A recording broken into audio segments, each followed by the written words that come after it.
She's right outside. Are you signed up for it? No. Oh, okay. All right. Let me start with you. Tell us your intention of what's your objective for this workshop? Well, I came to pick up any pointers I can on taking any exams Okay, as good. successful as you can. Right, right, Any pointers they can get help. right. That's the kind of student I want. But since he has been in my workshop, so he doesn't give up. He comes to every session, you know. Because every time you can learn something, it will help you. You never know. You have no idea which going to help. So if you are open-minded, it really comes down to that. Learning the art of test preparation. What's behind all this? And who's playing the game? And why is... Hi, come on in. Are you in for the this workshop? Yes. Great.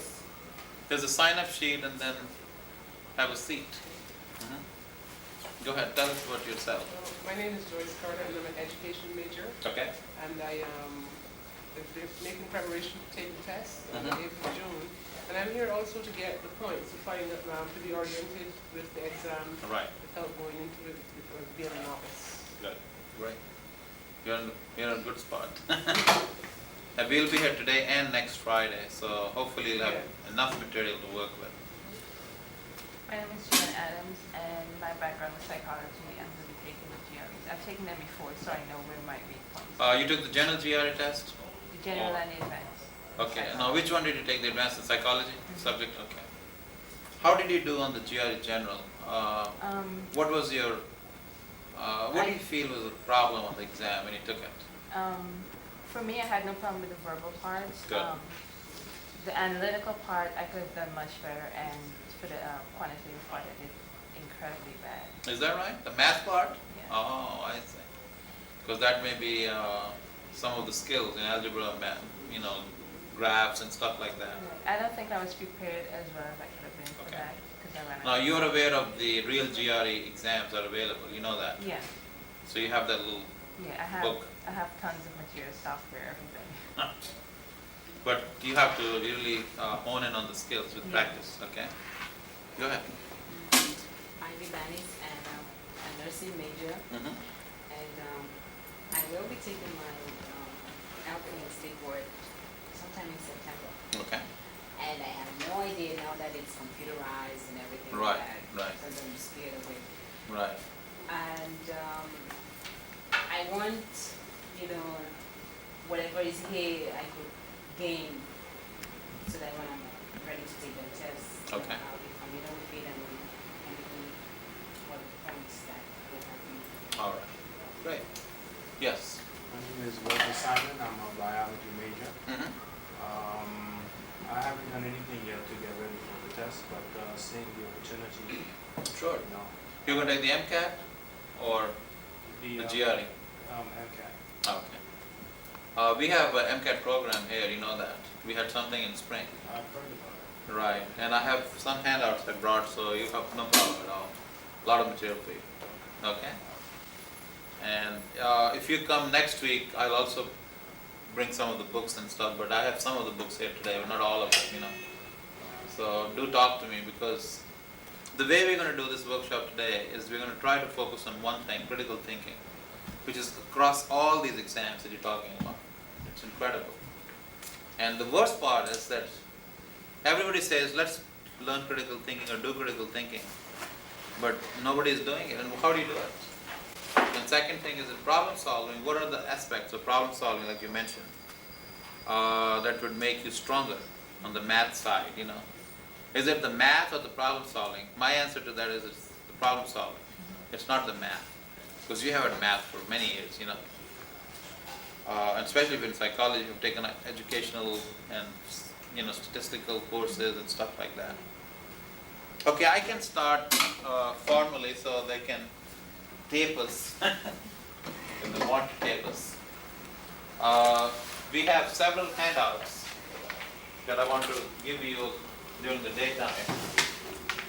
As most of you have different areas that you're working with. Is it okay to start? Okay, I just wanted the preliminary just to introduce Sure. him. I'm glad to see you 4 or 5, we had 30 to sign up for today, but I want to welcome you to the Learning Center and our standardized exam. I won't say that because I said that to one student and they walked away. Right. So we're saying workshops to take away the fear.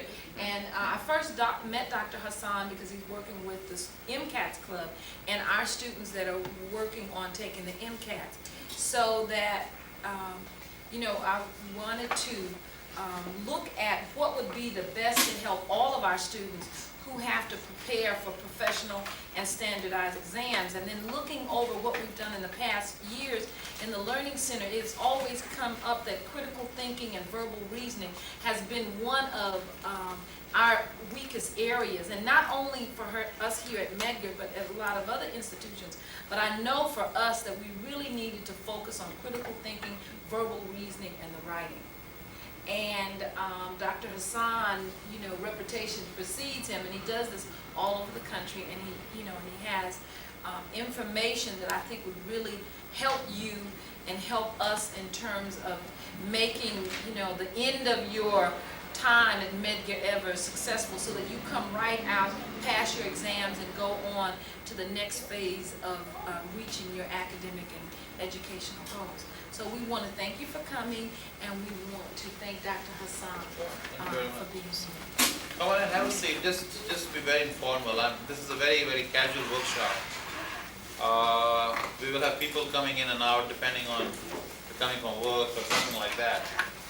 So we will have traffic volume going through there. Let's first of all address the main issue why we're here. Just like Ms. Bonds mentioned, the major obstacles that I have seen, and this is only Medgar, and you see the school and you see New York State and all that. But let's expand the problem to the nation. Let's go a little bit further down, because we have a very big obstacle to cross. And I think a lot of students don't even realize the seriousness. I mean, putting this workshop together for you is sort of like a gold mine where you can extract a lot of information. If I go to the state of California, if I go to the state of Texas, if I go right across to Pennsylvania, I'm working with 5 states right now on one thing. How can we change the critical thinking and problem solving capabilities for students who come from diverse backgrounds, who go to institutions that are diverse, linguistically, culturally, and what's missing? And to be honest with you, what's missing is information. Students are not well informed. It's really amazing that students think they're very well informed. And I'll give you a good example of that. Most of you, when you want to prepare for a standardized exam, will run to a bookstore. And it's really incredible how America runs by advertising. And I think you have to realize the seriousness of the problem. When you go to a bookstore, you say, well, let's go to the test preparation section. You ask the bookstore manager or bookstore clerk, and they'll say, well, there is those, you know, that section is bookstore section for the reference books for tests. And you say, what do you mean by that? Well, you can pick up anything you want. That's all we have. So you say, okay. And you're struggling in your mind. You say, well, I want to prepare for the NPE. Or I want to prepare for SAT, GRE. I don't care what name you give me. I can give you all acronyms. There are 536 standardized exams in this country right now. So as you can imagine, it's a huge business. Do you know that the test preparation industry is about $27 billion? So everybody tries to get something in the shelf. Unfortunately, we have a bigger problem than that, a very serious problem. When you go to the shelf and pick up a book, what would you pick up? You're desperate, you want to be comfortable, pick up a book and walk home. You don't want to be sitting there analyzing which one is better. So usually your mind will say, well, what's there in the bookshelf? Maybe Barron's, just a commercial publisher, Arco. You might pick up something from you know, these commercial companies that just come out of nowhere. Do you know that in none of these books, Barron's, Arco, and I can go on and name all these companies, have test preparation manuals that are field tested? Did you all know that? Well, they're not. None of those books have been tested on real students.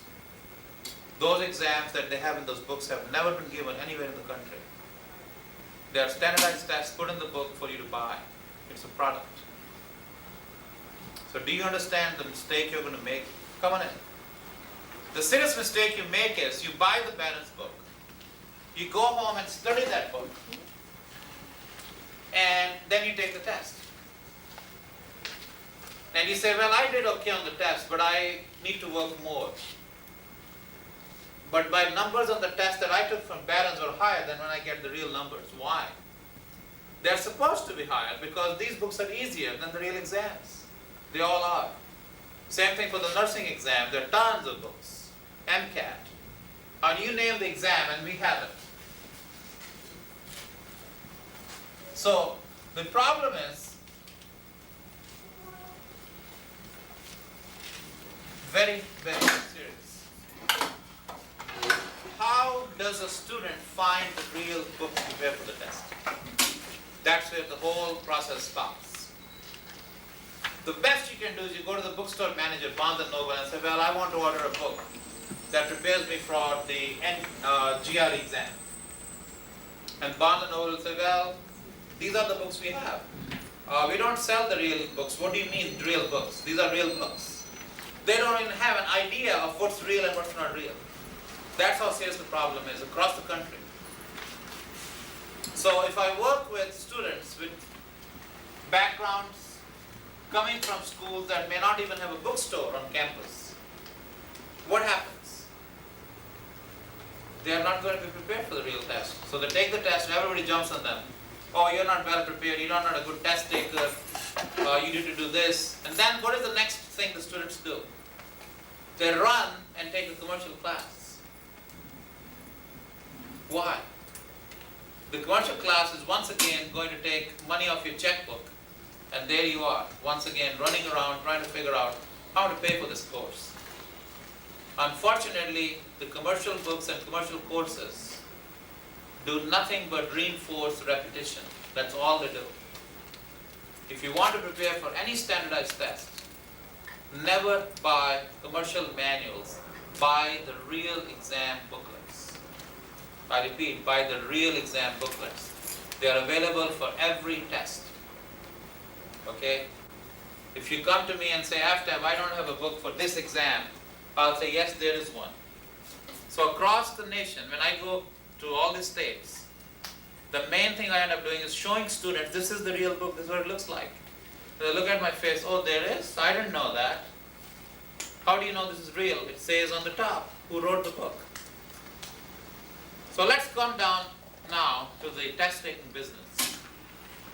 Educational Testing Service started this whole process of standardized tests. So they wrote the GREs, the SAT exams, the college level exams, the advanced placement tests. In New York, you have the Board of Regents.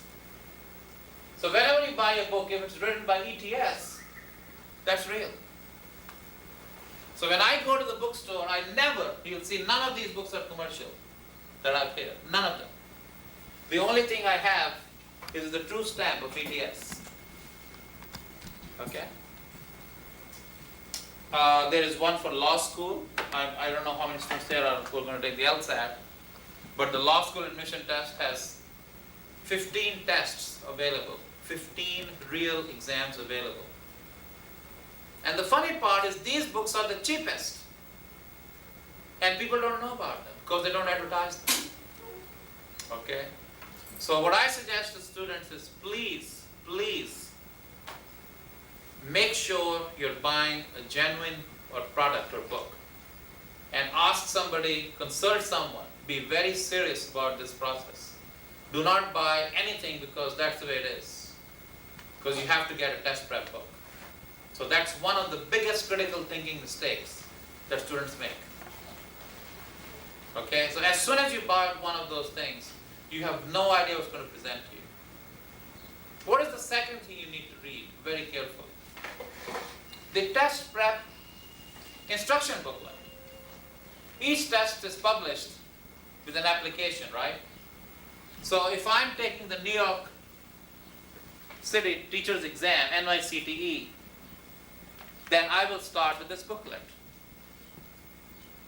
And if I go to page 37 of this book, it tells me exactly what to do. It has an order form right in the middle. You open now you go to the bookstore and try to find this thing. You'll never have this. Because it's free. They don't want to sell something free. And what do you see in this? They give you the 4 manuals. They're $5 a copy. Okay? Come on in. Have a seat. 5 times 4 is $20. There are 4 manuals for the New York State Teacher Certification Exam.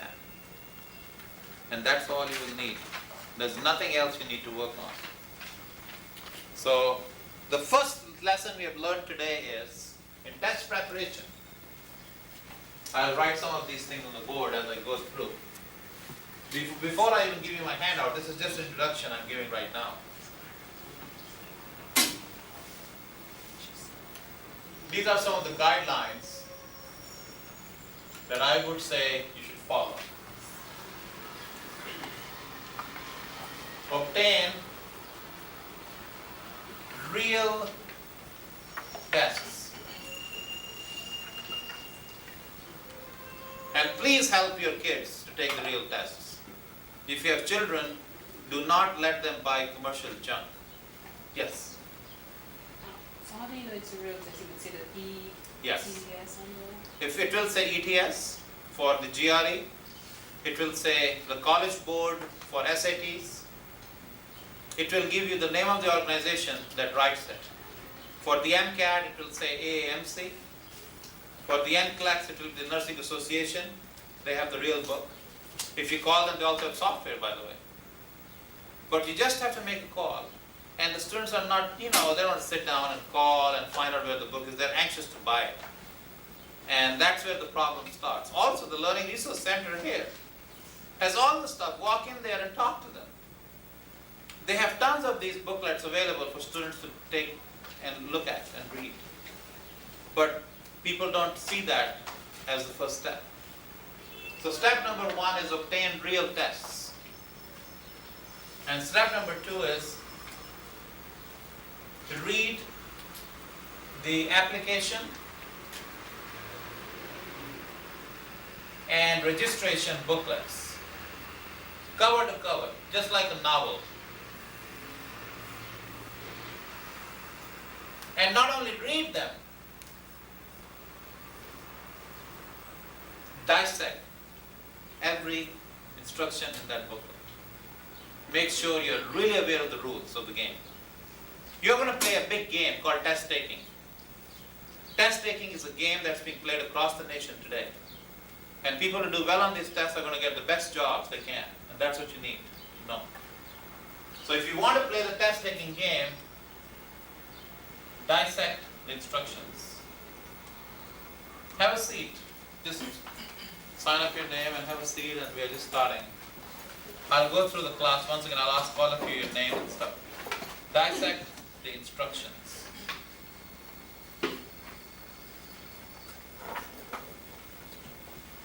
Second,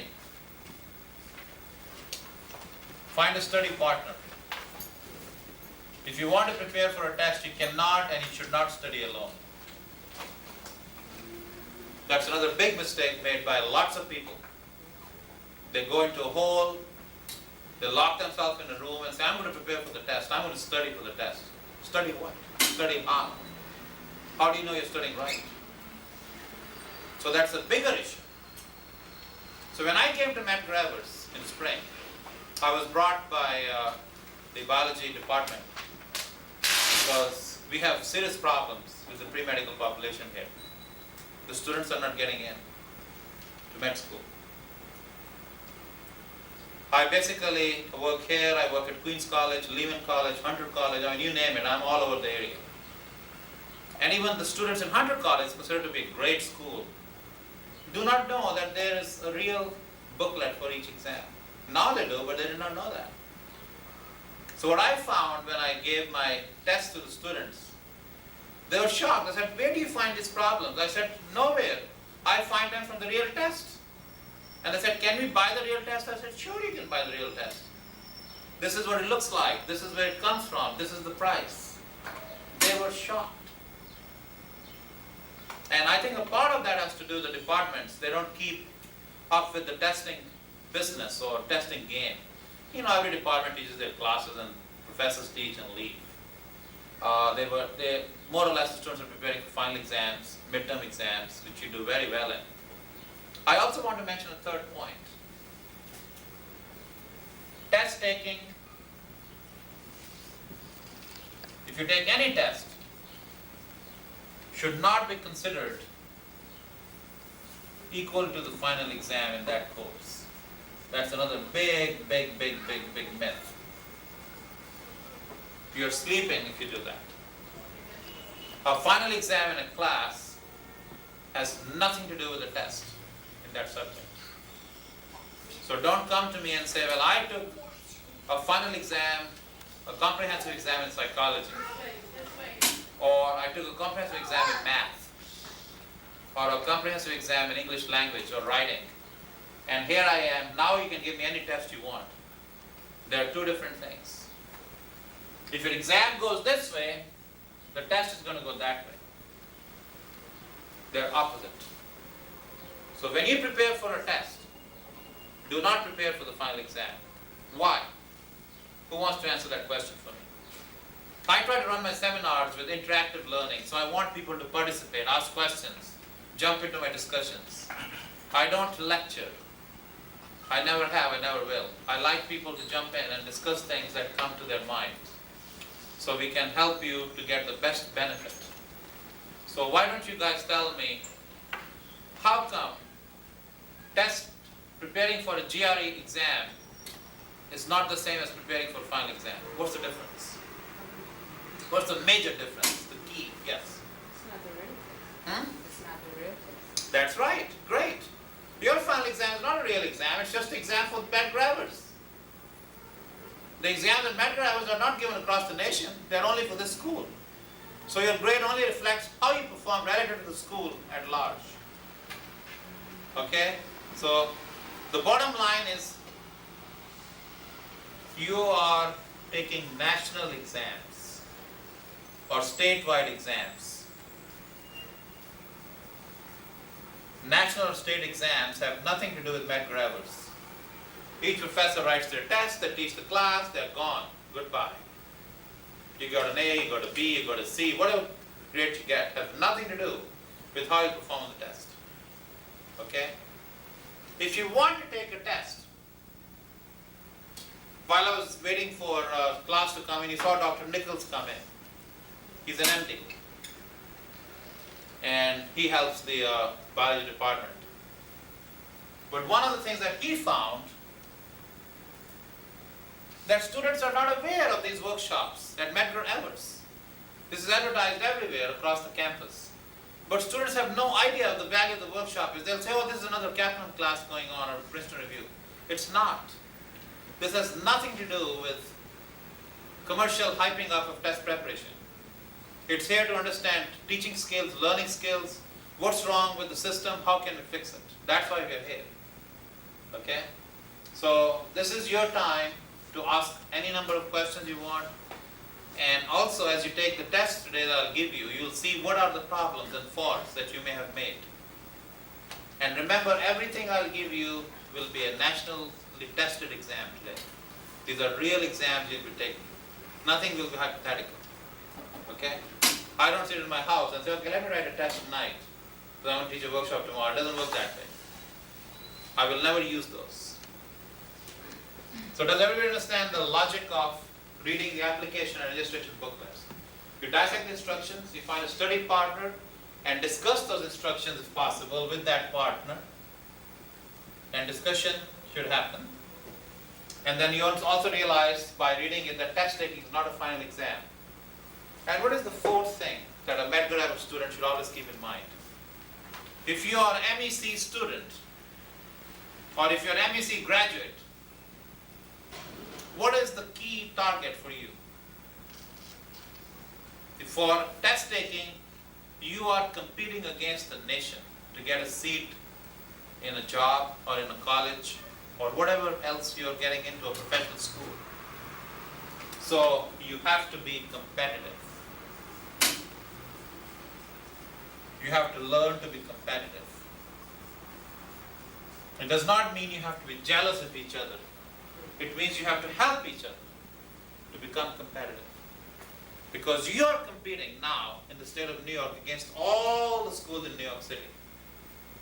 So the entire state has several schools that provide instructions. Come on in. And your job is to really assess the bottom line. What's wrong? What can I do to fix my problem? Okay? So that should give you some overview of test taking. And I have some students I've seen before, they're here today. They're here because they want to learn more about this test taking situation. What can they do to fix it in their own academic portfolio? So those are the guidelines for who? For test takers.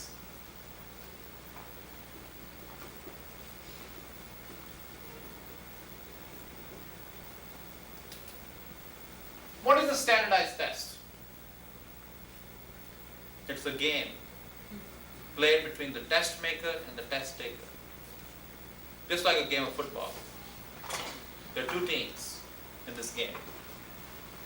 On one side we have the test maker. On the other side we got the test taker. And they are not friends. Their job is to make sure you don't pass.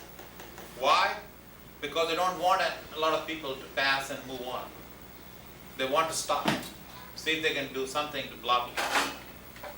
So their job is to put obstacles in your pathway, to figure out something that you'll fall on. Your job is to say, oh, I know what you're talking about, I know your reasoning, I know how you designed the test, so I'm going to try to figure it out. So the test itself is a bouncing ball between these two.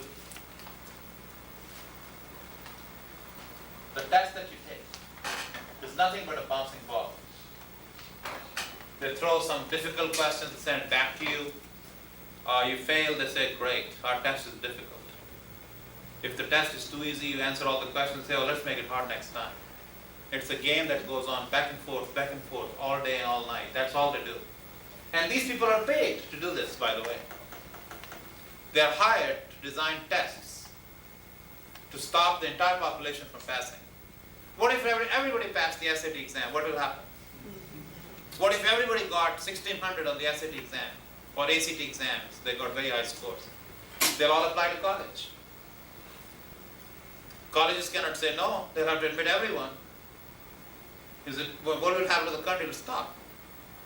If everybody passed the SAT exam 1 year for one holding, the entire country will stop because all the colleges will say we have a problem. Everybody got 1600 on the SAT exam. We can't stop them. They're applying, we have to let them in. So the test maker is nothing but a big roadblock. And your job is to find out what causes that roadblock. If you discover the test maker's mind, you'll be okay. So what I'm teaching you here today is to work smart and not hard. That's why I'm here today. Is to teach you to work smart.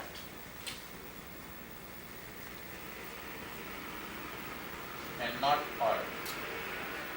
A lot of students will spend the whole summer preparing for one test, and then at the end of summer somebody talks and oh, this test is not even valid in this spot. Did you see this new booklet that came out? No, I never knew that. So the entire summer has gone to waste. And it happens every day. I've seen people crying, I've seen parents crying that my sons and daughters didn't know about this exam, I don't know what to do about it. I mean, I go to places like the remote parts of Mississippi, South Carolina, You don't have a bookstore for 60 to 70 miles.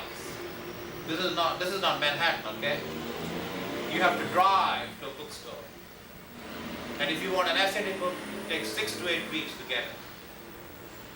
So it's impossible in some parts of the country where you find these problems. Now you're sitting in Midtown, New York, and what happens here? You can get anything you want. It's at your fingertips, but get the right things. Okay?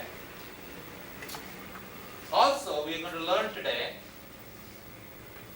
what are the two main issues of the test maker today. What is the test maker told in the closed door meeting? When the door closes, the test maker says, I'm going to design a test.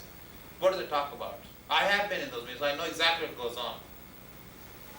This is what they say. Students are very weak in critical thinking. Let's test it. Students are very weak in problem solving. Let's check it. That's the only way to stop it. Okay? So if I can teach you critical thinking today, and obviously some parts of it will relate to problem solving, and then also next Friday, you'll be fine.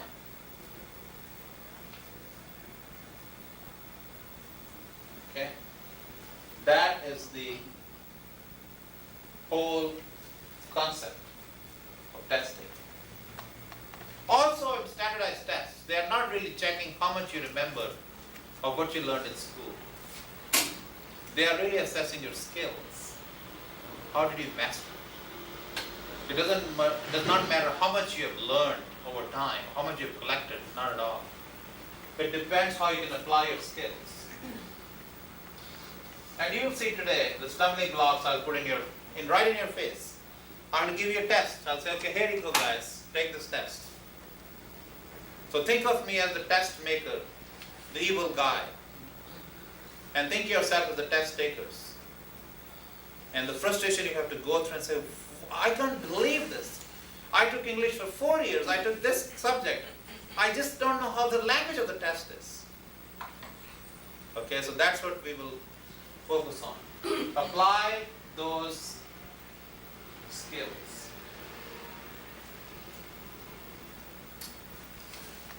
Alright? Please follow the directions on the test very carefully. Another thing that people make a mistake on, they don't even read the directions. They see 5 answers, I have to pick up 1. What if the question says you have to pick up 2 for each? You lost the whole test. So you've got to read the directions, they may change. Alright? So try to become a national test taker. That's why you're here. Try to become a test taker that can compete across the state or across the nation. And depending on your goals in life, you have different tests to take, different professions to follow, which is fine. Now we had some students who came in later on and we were talking about stuff. So what I'm going to do is to quickly round up and ask you, what test are you here for? So we can do a little statistical tabulation of the exams that people are going to take. We'll start from your side. What test are you here for? GRE. General test or subject tests? Okay. GRE. Go ahead. LSAT or LAST, okay, that's the New York State exam. LAST is not LSAT. LSAT is law school admission test. LAST is a part of the New York State teacher's exam, certification exam. And we'll talk about that. That's on the calendar. It's a part of the skills assessment. Okay, go ahead. GMAT, okay. That's the graduate manager admission test if you want to become an MBA. Yes. General GRE. General GRE, okay. So we have 2 people here so far. We have 1 here, 1 GMAT. Yes. NYSTCE. Okay, you're right here. Go ahead. The young lady with the hat. ATSW. Okay, that's also part of the. Well, I took the LAST, right. so I'm doing ATSW. It's All right. different though. Yes, it It's is. the test. It sure is. ASTW? The same. Oh, this one? Yes. Okay, LST, okay. Yeah, LAST also. okay. Yes. MCAT. That's Medical College Admission Test. LAST. Okay. And clicks. And class. That's the licensing exam for nurses. All right. GRE Yeah. general. GRE general.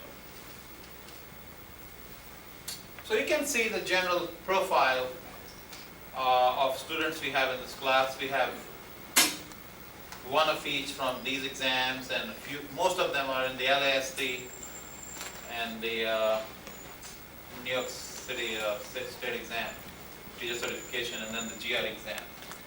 But in all of these exams, there's one common thread that ties them together. Right here. Actually, two threads. They all have critical thinking.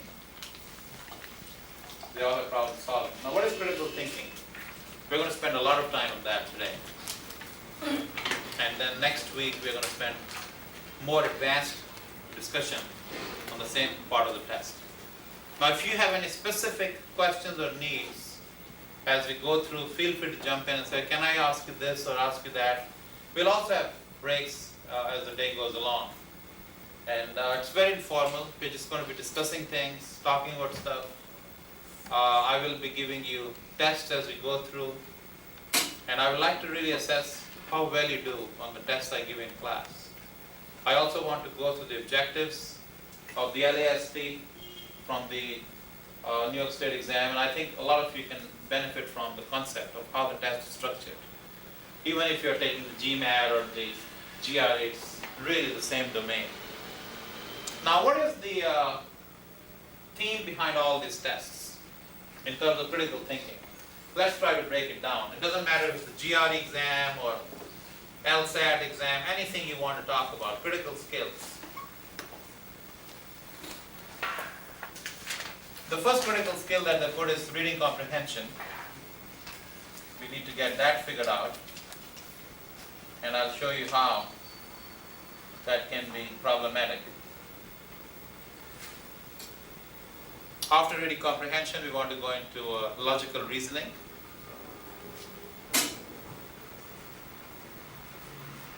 There are differences, by the way, in all these words. They sound very alike, but they're not.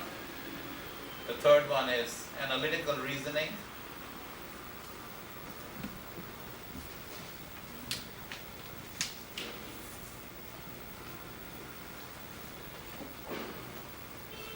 The fourth one is verbal reasoning.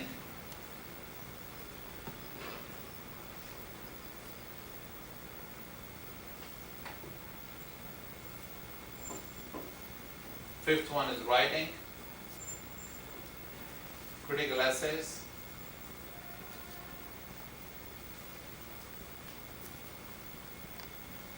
So those are the 5 general domains, if I would say so. And there is some common information between different tests.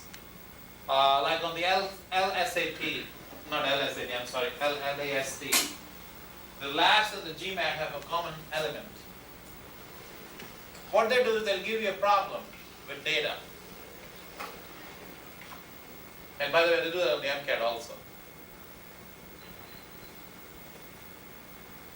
And the data is not complete. They ask you what else is needed in this problem to solve the problem. So you have to really start thinking about it. You really have to solve the problem without knowing what's not there. And that's typical of the LAST and the GMAT exams. So there are several parts of each test that we'll explore. Now let me pass the handout that I brought for all of you. I do not have the handout for the New York State exam, but I'm sure all of you have this red booklet. And if we need it today, we will go through that booklet in a few minutes. I want all of you to pick one for today's class and then use it.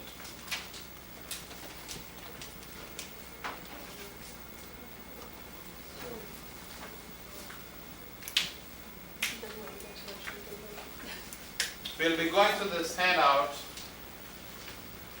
as the day goes by. Come on in, have a seat here.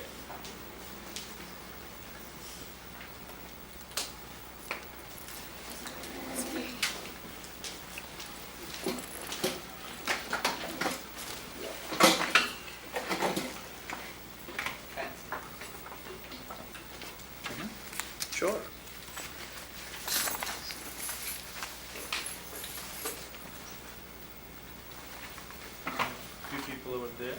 Oh, Okay. Now what exam are you preparing for? the LST, the teacher's exam. Oh, okay, the LST and the NYSTCE. You didn't get one? Okay, sorry.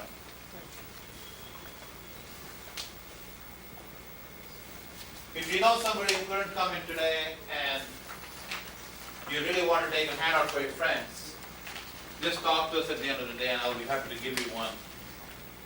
If you have a reason for somebody couldn't show up, they're working or whatever happened. So we have some extras there, okay? I think the first thing we should do is really go through an overview of this handout, just to give you an idea of what's in there. The critical thinking for standardized tests, and we are mixing all of these areas together. What is the common theme behind all standardized tests? I gave you some of the general ideas on the board. If you want to copy them down, fine. We have some definitions, and I think as the day goes along, these definitions will become more clear to all of you. I do want to start with one definition that I consider to be crucial in a workshop like this, especially if I'm going to teach it. And I always ask people the definition in class. So what I'm going to do is to give you a couple of minutes before I jump in and ask you to give me a definition of critical thinking. So what you can do is the way we run the workshop is you can work with a friend in class, find a partner, and throughout the day you should talk to them to make sure that you're on the right track. This method of teaching is called active learning. It's also called collaborative learning. And I'm sure you've had this in your education class. But in educational methods, active learning is much more effective than lecture-based learning. So you notice the word passive reader and active reader. We are not here to give you passive note-taking skills. Our job here is to make you participate in the workshop, actively get involved with different things, and then understand what goes on. So why don't you guys talk and give me a definition of critical thinking. And you're welcome to talk to each other, your neighbors, or if you want to move around, feel free to do so. But I'll give you a couple of minutes to come up with a definition of critical thinking. What is critical thinking? I need an answer. And feel free to explore the definition with your friends before you jump to an answer. The question is, what is critical thinking?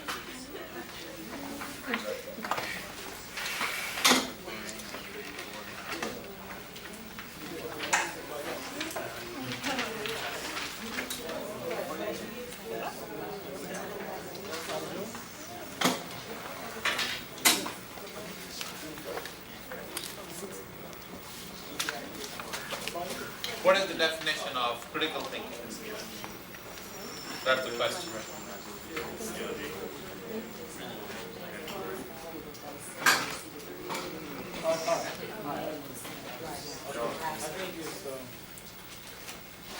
You probably could tape some of the students while they're discussing. It'll be nice.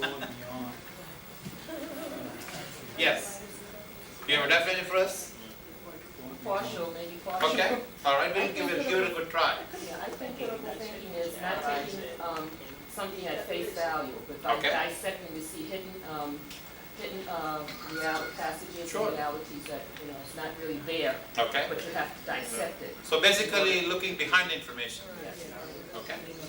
Trying to find out the cause of the information. Why does the information exist? Why is it this way in mind? What are they Okay. saying? Okay. That's pretty good. I think that's a good, straightforward definition of critical thinking. Basically trying to figure out what's behind the information. Like if I gave you this handout, why did I write this handout? Why?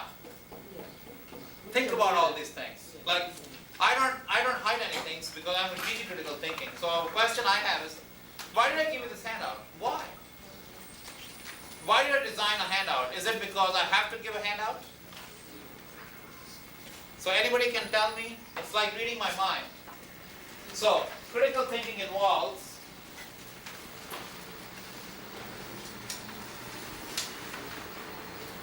the author's purpose of writing, the author's attitude in writing, the author's style, and also questioning the question itself. So thinking about thinking. That's another definition of critical thinking.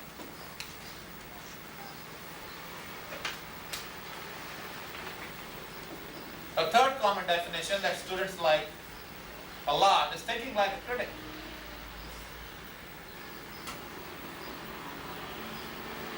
That's what makes you critical, right?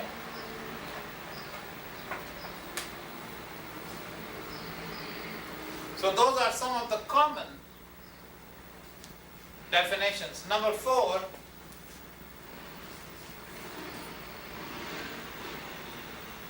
what is behind the information? The background, the logic, the cause.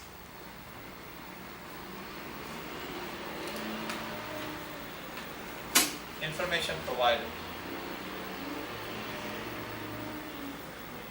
And I think if you start doing that on any standardized test, you're going to feel very comfortable.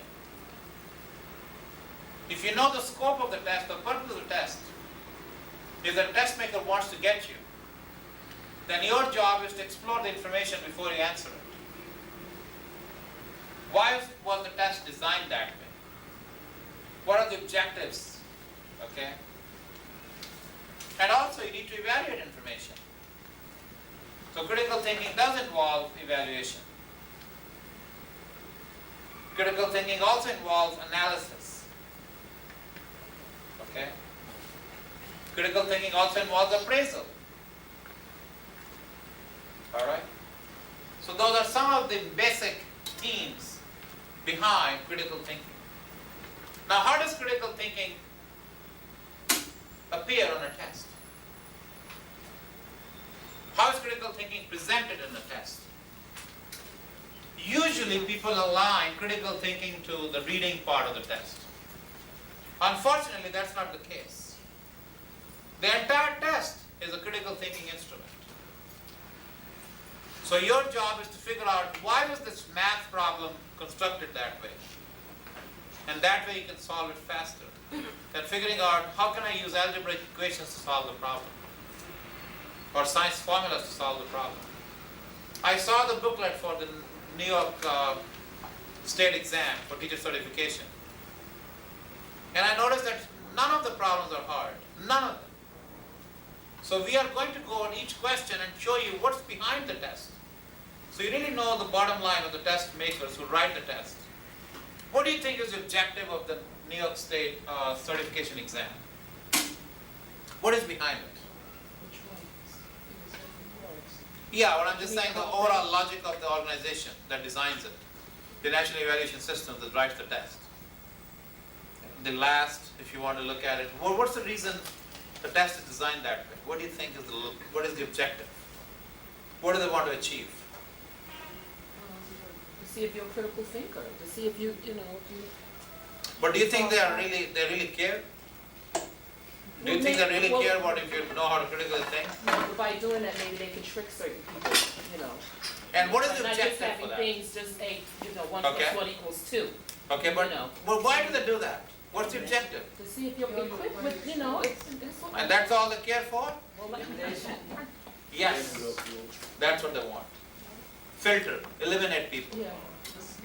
We don't want enough people to become teachers, bottom line. We do not want to have instructors who are certified. Otherwise, if everybody is certified, then you have to give so many jobs. And if all the students are going to get 1600 on the SAT, we don't need teachers. Okay? So look at the critical thinking parameters behind that. That they want elimination, they want filtration, and they don't want people to pass it with high levels. So you can get a competitive job at the institution of your choice. Let me give you a handout because you came a few minutes late. Okay. And I will be giving some other, now what subject are you in for? Early childhood and Okay. elementary. Okay, for the LAST? Yes. Okay, great. Now what we have here, in the handout that I gave you today, real quick, is the overview. I give you the domains for test preparation. We have a lot of information on the LSAT also, the law school admission test. Because I was told there will be some law school admission students, but I don't know if there are any. And also I like to mention the second page talks about critical thinking levels. This large pie diagram that I've drawn shows you the different levels of critical thinking that people need to achieve for any test.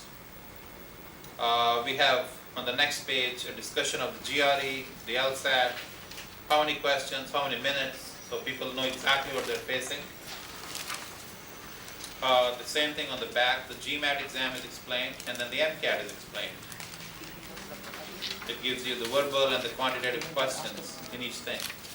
As you notice on the GMAT exam, they have critical thinking as a section. Okay, there's a new section that they've added in the last 3 years because a lot of people are getting MBAs, so they want to stop. So they added critical thinking. Anybody who wants to stop anyone puts critical thinking in. Yes.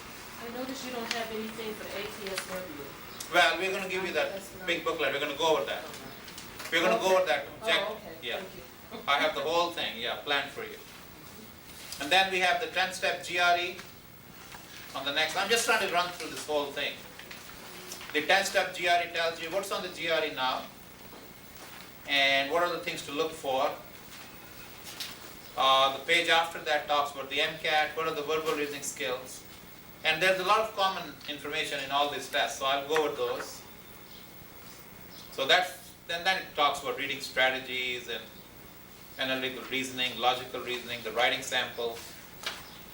We also have information on at the end of the exam, on the PPSD reading test, which is a part of the National Teachers Exam, the professionals test, and then at the end is the writing sample or the essay score, okay? So that gives you an overall view of the handout. We will use this handout as the day goes by. I just wanted to get you started. The first thing I would like to do now is to get these booklets out, these big booklets for the National Certification Exam. And we also have the registration booklet for the Praxi series. If you want to take the National Teachers Exam, PPSD or CVT, are you guys aware of that? Yes. That's what I Okay. saw that before. Right. That's for the that's a national exam Yes, now? yes, right. And this is the state exam. I would say that you should read both sides of the pie. These people write this, by the way. If you don't know, I just want to let you know that. This organization is a subset of this. Okay, it's a state run by, and who's behind this? Your old friends, ETS. They're everywhere, right? Education Testing Service. See the little logo?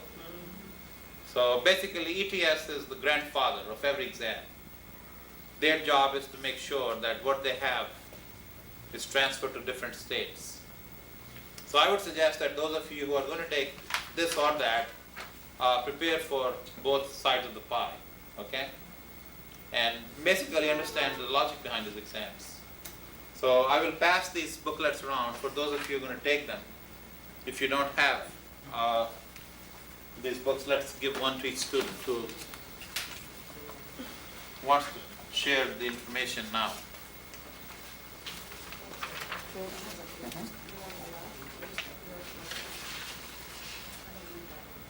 You have that one? Yes. Okay. You need the blue one? Yes. Sorry. Okay. I'll give you both. There you go.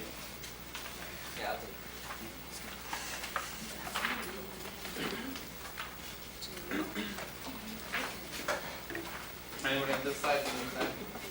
You need this one? Blue also, right?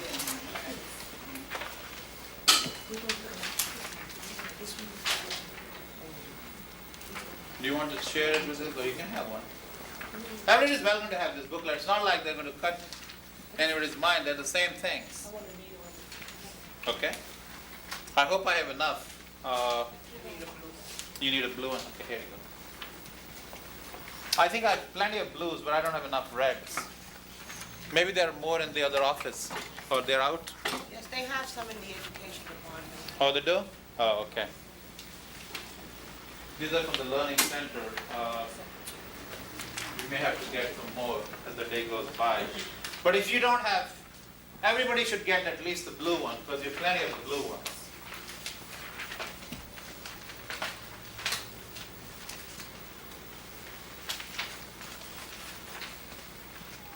So everybody at this point has at least a person that they can share that booklet with, the red or the blue?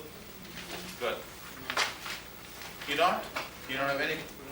Okay, we have a red one here, you have a red one there. Do you want to pass this and then you guys can share that? Let's work together so we can share things. And if you, this is just for right now, we're going to read through the booklet, and if, in case you are not taking the test, you can return it later on to students who are taking the test. But there are plenty of these available in different departments. I just want to make sure I go over the actual material. Let me give you a blue one. I don't have any red ones. So why don't you share it with that group over there? Did you get the blue one? Okay. Please move around if you don't mind and help your friends to go through the package. I like to start with the pink booklet, the red booklet. And let me tell you what I'm interested in talking about at this stage. I've seen this thing, the front part is its applications and stuff like that.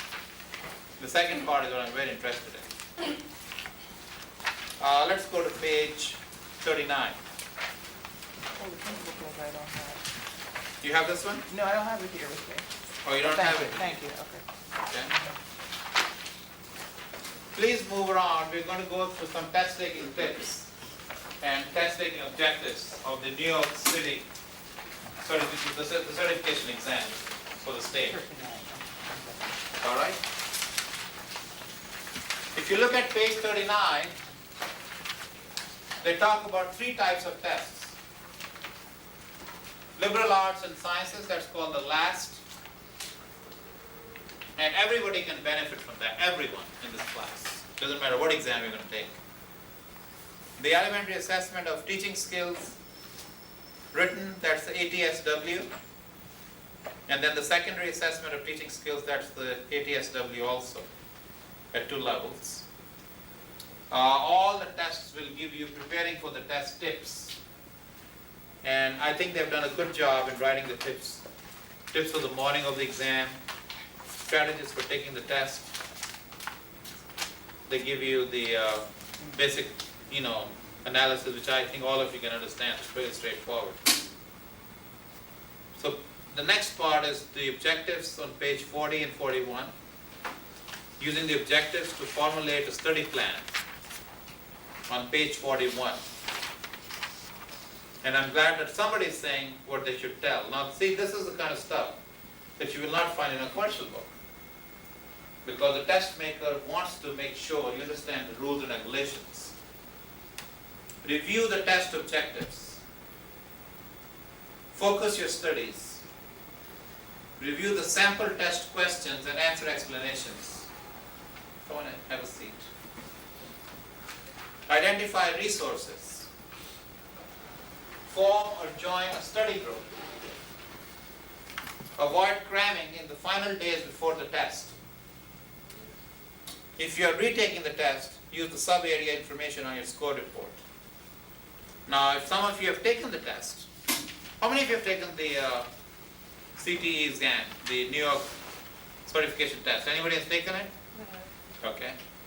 So you're going to repeat it again? No, I passed it, I have to take the ATSW now. Oh, okay. The Okay, second part. yeah. All right. So if you have taken the LAST, then you're going to go to the next step. Using the objectives to develop a study outline. Now let's go through the liberal arts and science test on page 43.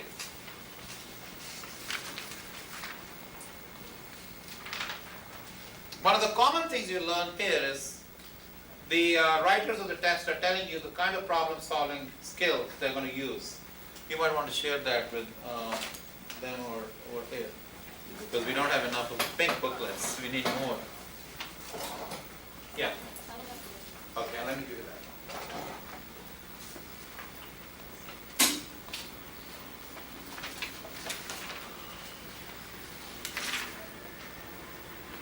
Okay.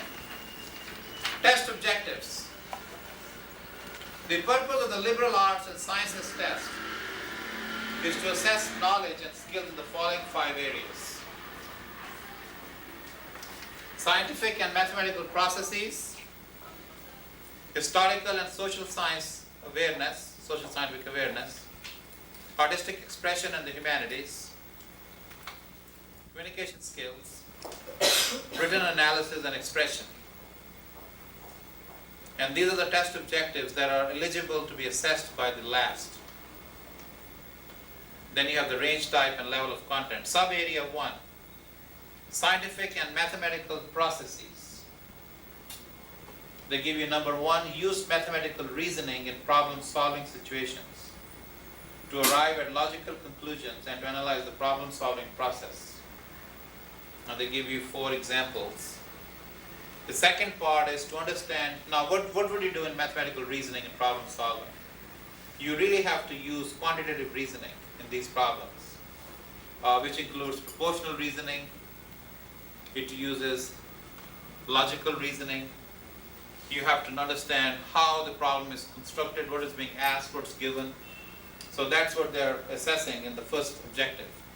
The second one is to understand the connections between mathematical representations and ideas.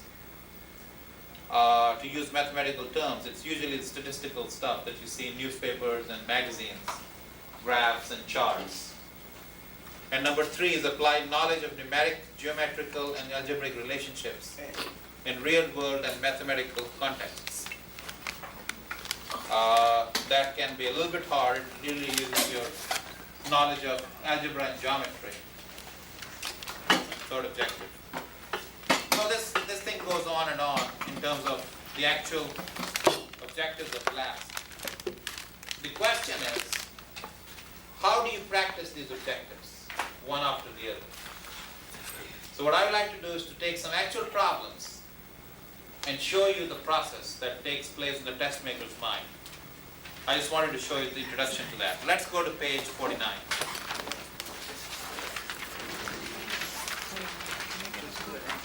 What I would like you to do is to do these 2 problems alone.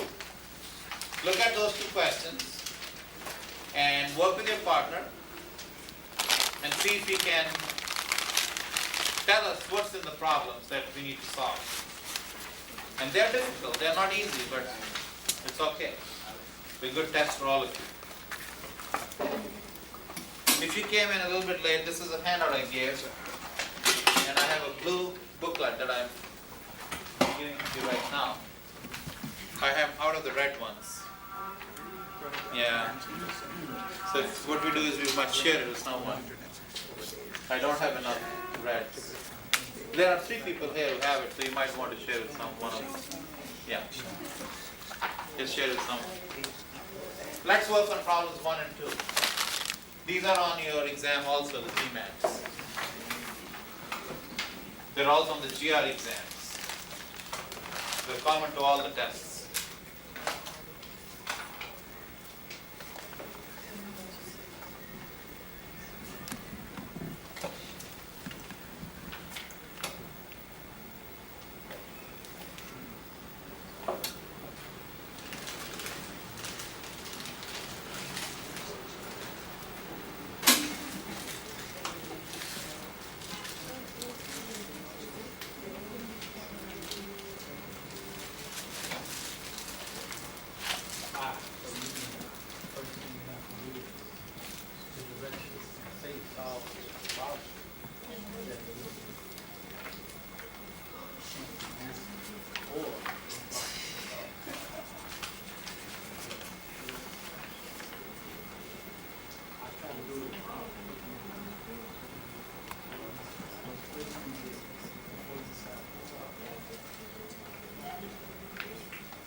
I just wanted to work on problem 1 and 2.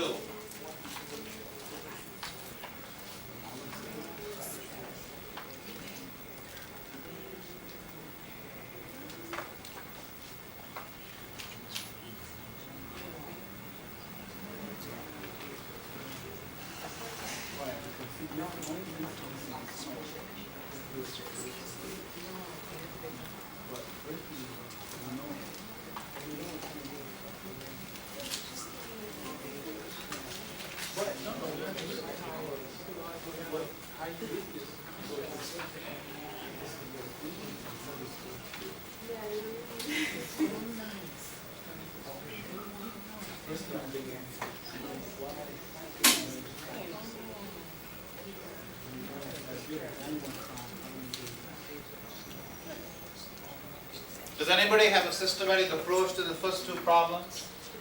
And they want to come and present on the board? Problem number 1 says, read the problem below, then answer the questions that follow. Okay? Last year in Proctorsville, it rained or snowed on 164 days. So bottom line is, if you took the 164 days, you can say 164 was rain or snow. Okay? What I just did is called extraction. When you read the problem, as you read it on the day of the test, it's very important for you to pick up the quick fragment of the problem and not reread it over and over again. A lot of students would beat time by reading the problem once, twice, 3 times. And what happens? They're wasting time. So they will run out of time eventually. Always try to symbolize what you've read. Take what you read and put it into some kind of a formal thing on the notebook if you can. Then what's the second step? There was sunshine in Proctorville on X days. Now look at what the test maker did here. I want to tell you exactly what the test maker's intention is. To confuse you between 2 things. S and S. Sunshine and snow. So the careless test taker will blend them together. It's S, this is S. What will happen at the end? They'll be too confused. They want to know which angle they will go for. So please remember, these are the kinds of things that the test maker did. Why wouldn't this person pick up something else? That's intentional. Okay? And that's what you want to be addressing on the day of the test. You do not want to take the test where you are making up any excuses for answering it wrong. So what's the third sentence say then? What is the value of X? Now what is the key word in this sentence so far that I've read? What is the key thing that's given in this whole problem? Let me repeat the question. What is given in this problem? What is assumed that all the readers will know? Okay. What else is the assumption behind this problem that they assume everybody will know? Yes. There are 365 days in 1 year. And the first 2 words of the problem say last year. Now when you read it fast, you might skip it. And that's where the test maker is designing it at. Because they could ask you a question that's very straightforward. But they've intentionally made it to put the word year up at the top. So we can say 1 year equals 365 days. This is an assumption. We all need to know that, right? Is this outside information you're bringing to the exam, right? So you cannot walk into the test and say, well, everything will be given to me. They say that, but it's not true. There are some things you have to know. Then, which of the following questions must be answered before it's possible to solve this problem? Now watch the word possible, not probable. So they're saying, find anything that will help you solve this problem. The possibility is what we're looking at. All right, let's read each statement. And when you have multiple answers, 1, 2, 3, 4, check if each answer is true or false. Do Do not read the ABCD and play some game. Some people will come to me and say, well, I have a method. If I pick up C, then I'll have all the C's right and all the D's right. None of these things are going to work. Please do not do that kind of stuff. Only look at the 1, 2, 3, 4. Don't even look at ABCD. That's there to confuse you or distract you. So what happens if you look at ABCD? You're tempted to say, oh, A only. Let me just read one and not read the other three. So don't look at the ABCD stuff. Look at 1, 2, 3, and 4, line by line. Let's do that now. Were there more days of rain, more days of snow, or more days of sunshine in Proctorsville? What is the question, by the way, that's being asked? You need to know what it says, how Right. much sunshine. How much sunshine we have? So if I have 164 days when it rained or snowed, is it okay to say that the remaining are sunshine days? No, Why is that? because it Because could we be had sunshine and raining and snowing too. That's right, at the same time. Okay? So you have to really look at the loopholes in the problem, which you can easily get into the trap. So the question then is number one. We don't need number one, right? Out. How many days did the sun shine in Proctorsville when it also rained or snowed? We definitely need that. Because that's answering our question. So number 2 will help us. Okay? So 1 is false. 2 so far seems reasonable, it's true. Let's read number 3. How many days did the sun shine in Proctorsville when it did not rain or snow? Yes. Sure. Whether it rained or whether it did not rain, both will determine the answer to the problem. What is the ratio of days with sunshine in Proctorsville to rainy days? The ratio can only work if you have one of the numbers. But because we don't know the other number, so we cannot find the ratio. So the only possibility is what? 2 and 3, right? Okay. So which will be C as the right answer. What you just went through is problem solving using very fundamental reasoning, huh? Yeah, we did process elimination. We also learned how to extract information and use it to answer the question and not to move away from the objectives. Alright? Next page, next problem. Now who wants to try number 2? Anybody who wants to talk about number 2, question number 2. Use the diagram below to answer the question that follows. This is a very simple question. You can do this experiment at home, and that's the way it works. You might have seen that in the house. If a can of soda or something leaks, how the water jumps out, right? So the question I want to ask you is, can anybody answer this for me? Can you solve this problem for me? We don't have enough of these. Okay, I'll go get some. Yeah, because some of the students want them and they don't have them. Okay guys, who wants to solve number 2 for me? Go ahead, yeah, read the problem and tell us what you did. Use the diagram below to answer the question. Okay? The diagram shows a metal container that has been filled with water. Okay. 4 small holes have been punched into one side of the container. There are 4 holes. Pay attention to the form, the Okay. numbers Alright. into one side of the container, one side, so that the water can run out in small streams. All of the holes in the container are the same size and shape. Now, So that's a big assumption. yes, because you got the similarity with the sizes and the shape of the holes. Okay? Water flows out the lower holes of the container faster and with more force than water flowing out the upper hole. Okay? Now the difference between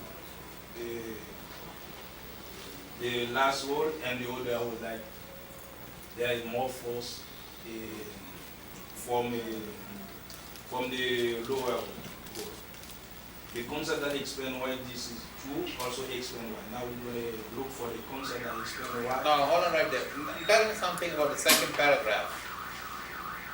What do you think the test writer is trying to do there in the second paragraph? We're gonna do Is to make you form an opinion. Yeah. test maker is trying to make sure that you have your opinion already. So when you read the 4 answers, you say, oh, I know this. This is the way I think it works. That's right. So you may have your, we call it preconceived notion. In problem solving, one of the things that stops people from thinking is preconceived notions. You have seen this in your house, you have seen this out somewhere in the lab or someplace. That's right. So you remember that experience. If you bring that experience into this problem, it's called a preconceived experience. What you have seen may not be the problem here. Hence, you cannot compare those two. And that's where the test maker gets you. So who wants to explain me the second paragraph? Tell us what it means slowly. What is the second paragraph telling you? The second paragraph. Water flows out of the lower holes of the container faster. What is the lower hole they're talking about? This hole number 1 or 2 or 3 or 4? Which is the lower one? The bottom. Only the bottom one? No. Can it be the third and the fourth? All of them. How do you know which one is lower? I mean, what's lower? They don't tell you hole number 1, 2, 3, 4. So they are going to hide something from you to create that extra confusion layer, okay? So water flows out of the lower holes. It has to be at least 2, right? Yes. Of the container faster and with more force than water flowing out of the upper hole. So hopefully, we can say it's 2 and 2. Because if we take 1 and 3, then the sentence is incorrect. Okay? Alright, keep going. The concepts that explain. Why this is true also explain why. Small, narrow streams usually flow faster and with greater force than large rivers. I don't Yeah. think this explains. Okay, now hold on right there. If you read the problem at the top, did you notice they talked about the water can run out in small streams? Yes. One of the things that the test maker will do is they'll use those words in the passage. Because you've read them, you're familiar with those words, they'll say, oh, small, narrow streams. So they'll use that to attract you. But really they're distracting you. You know what I'm saying? So when they use the same word in the passage to repeat what they've said, their job is to really tell you, okay, pick me up. And your job is not to stay away. Okay? So small, narrow streams usually flow faster and with greater force than large rivers. They have said nothing about rivers. Alright? So how can we, sort of compare these two things? Well, they said the holes were the same size and shape, so that would eliminate the part about the small and large rivers. Okay? So basically that takes care of that problem, right? Yeah, I think so. Okay, what about B? Clouds usually form high in the atmosphere instead of near ground level. What do you think? One of the answers usually is totally relevant. And this is one of those answers that you will not pick up. Okay. What about C? Winds blowing, we don't have any winds. We don't have any wind, we don't have any ocean. No. So basically the answer left is what? D. Right. Okay. Let's go to the next 3 problems, 3, 4, and 5. So the easy is D. Next page. Problem 3, problem 4, and problem 5. Why did you solve those? Once again, you can work with your study partners. It's good to talk to your partners, you can understand their way of reasoning. I know, you're still sleeping. And you wasn't being fresh with me.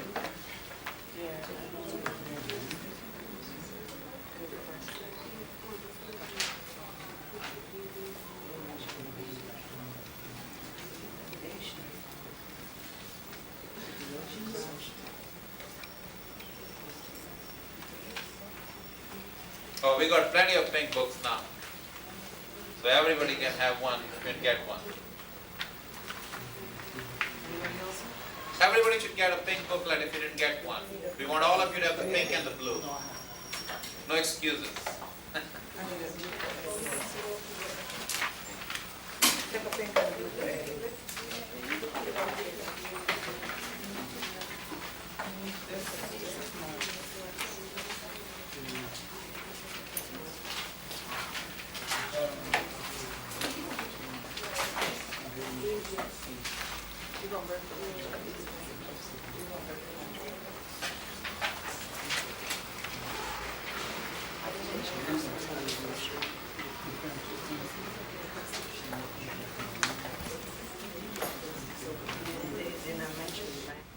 Below to answer the question that follows.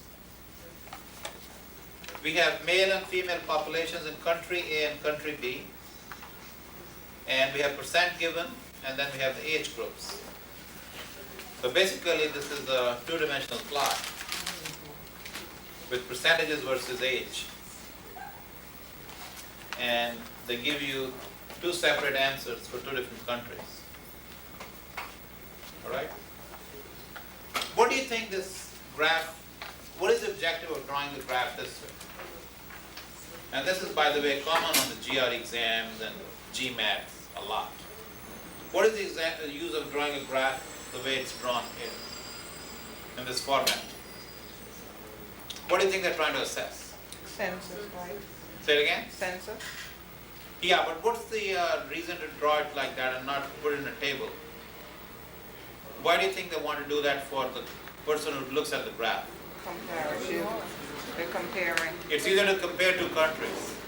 What you really can find from this graph is to see what is the percent difference between different age groups, right? Yeah. At each group, at each age level, what do you have, more or less, in each country? Right. Okay, that's what this graph really means. As you notice that I could even, without reading any of the problem, look at country A.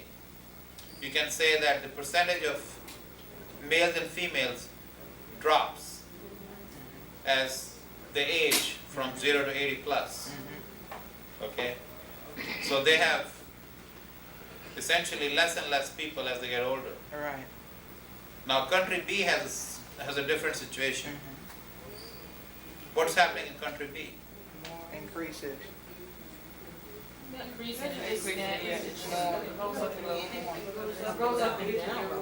It goes up to the age of 30, and then it starts going down at a very gradual rate, very, very gradual rate. So if you look at it, and then there's a little bit of problem at 50 to 59.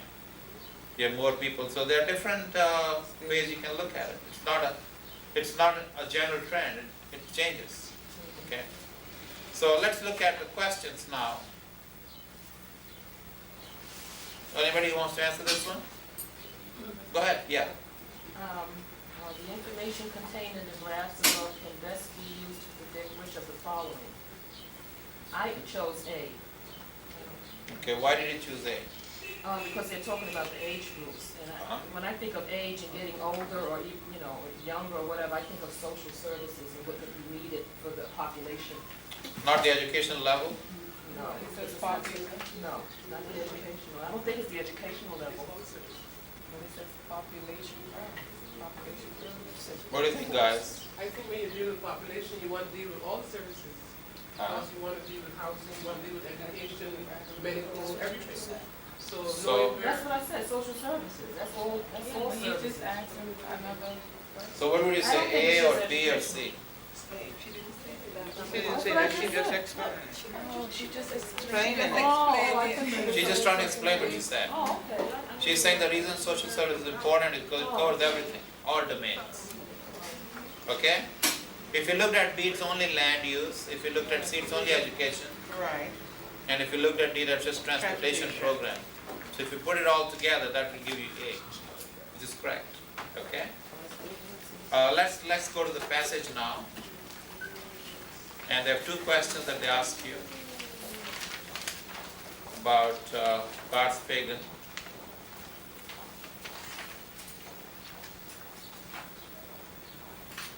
So which of the following assumptions most influences the author's description of real New York? What do you think? Now the question here is assumption, which means, oh yeah, you'll have to read the passage. We're going to get into that in a few minutes, how to read the passage and all that. I'm just trying to get you a little introduced to the test before I jump into that level. So did you guys read the passage?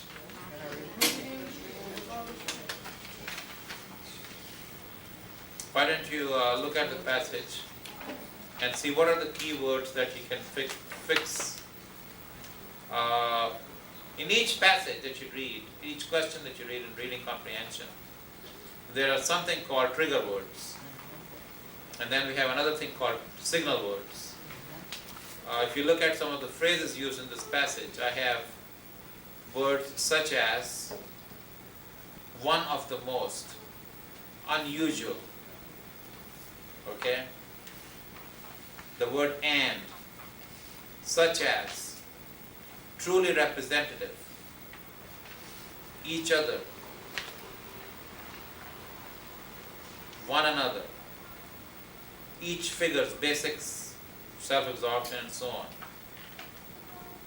What is really important? So what happens is you read the passage, if you focus on these words, you start getting a better feel of the stress at different parts of the passage by the author.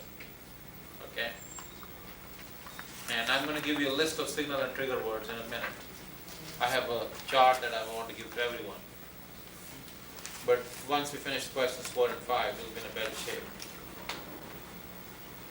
So they're saying which of the following assumptions most influences the author's description of Briar, New York? Who wants to do that?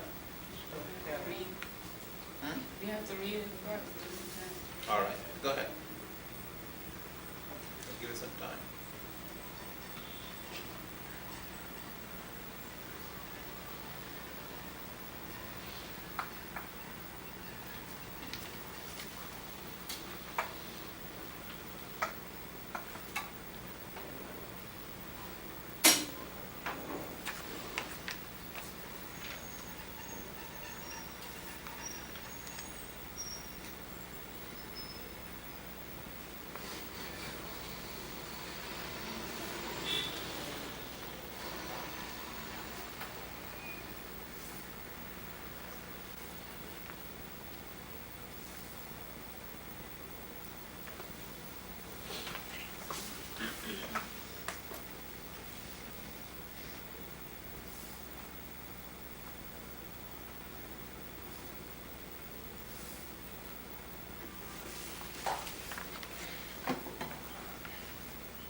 Have you all finished reading the passage? Okay. Now, I want to ask you, which is the most incorrect answer? What is the answer that you'll never pick up? I want you to go backwards from the process of elimination.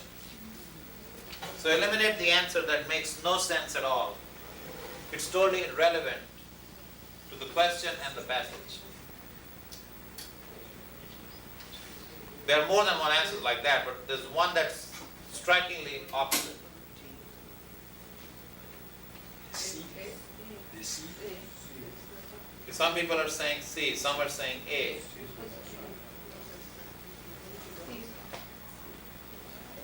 Why is C incorrect? It's stating that traditional dance lacks the excitement Because they don't really- of contemporary choreography. Traditional forms of dance lack the excitement of contemporary. Why is that irrelevant? Because it's not true. Okay, and what part of the passage tells you that? Why would he need that as an assumption in the passage? So you're looking for an assumption, something that's not stated. It is something that's implied. The author has that in their mind. Why the traditional form of dance lacks the excitement of contemporary choreography? Why is that? What's the reason?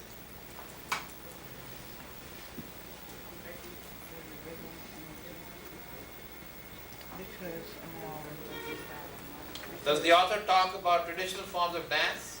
Yes.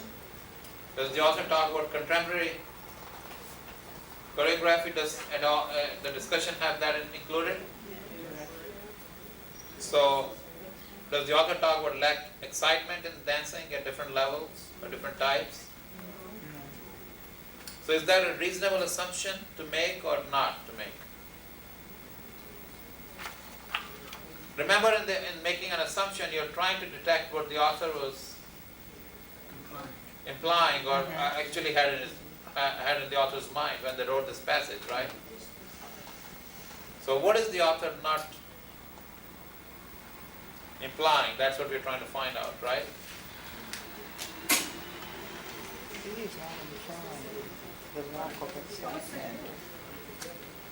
I would say C is, C's out or in?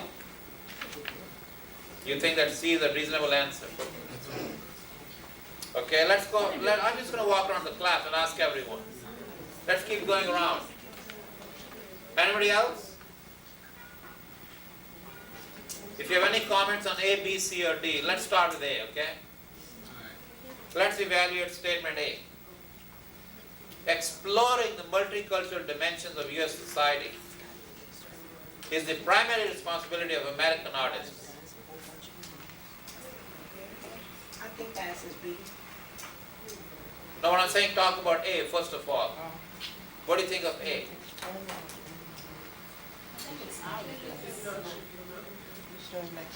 I think the word primary is incorrect. And that's why A would be out. Let's read B. Innovation is a vital element in all forms of artistic expression. What do you think? Because of the incorporation of the techniques of classical ballet, rhythm, energy, and the Different different types. styles of dancing. Okay. Or jazz band. So B seems reasonable, right? Yes. How about C? Traditional forms of dance lack the excitement of contemporary choreography. What do you think of that? Because Fagan uses the height and the range of classical ballet and the energies that And rhythms? and rhythms.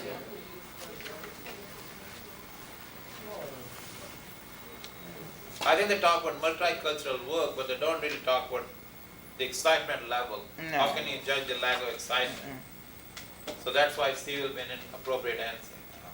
It's out. Let's read D. New York City is more culturally diverse than other American cities.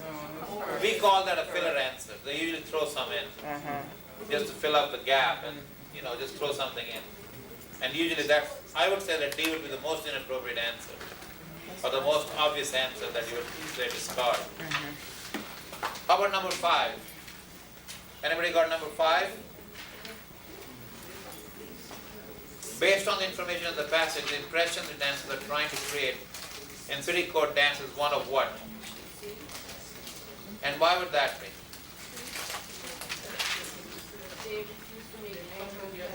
Because Right. of the satire. That is detachment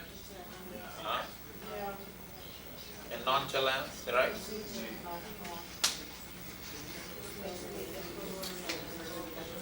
Okay.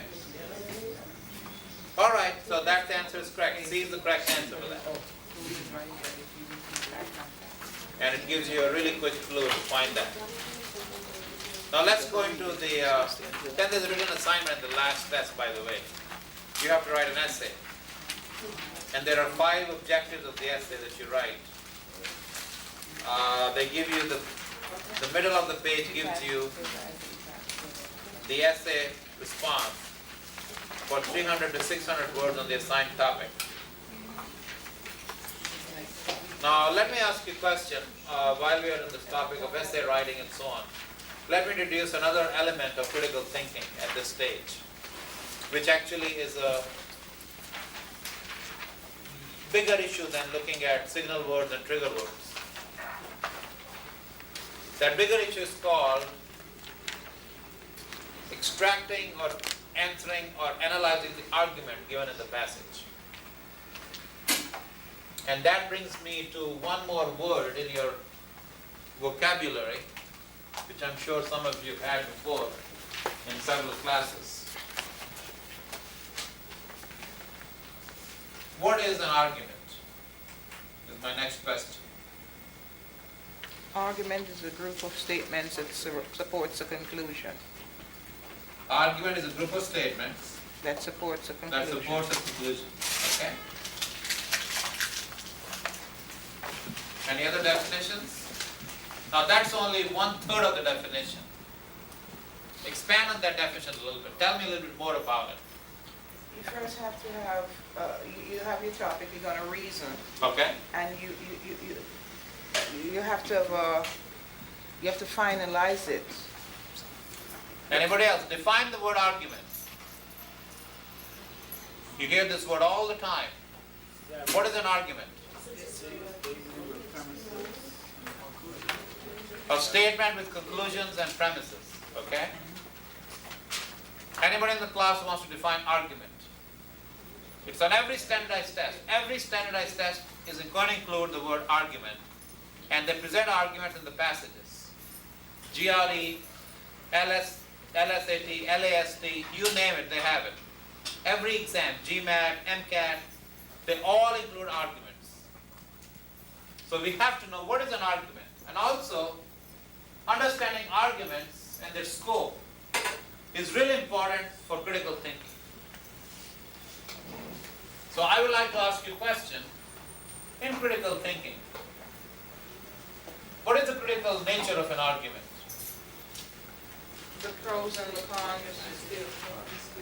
And some of you have given me some definitions. Group of statements followed by conclusions, premises and conclusions. Do you want to have a talk about it before you give me the answer? Do you want to discuss it? Okay, come up with an answer for me. I'll give you a couple of minutes. I need an answer for the word argument. I need a definition. Define argument. That's what I want.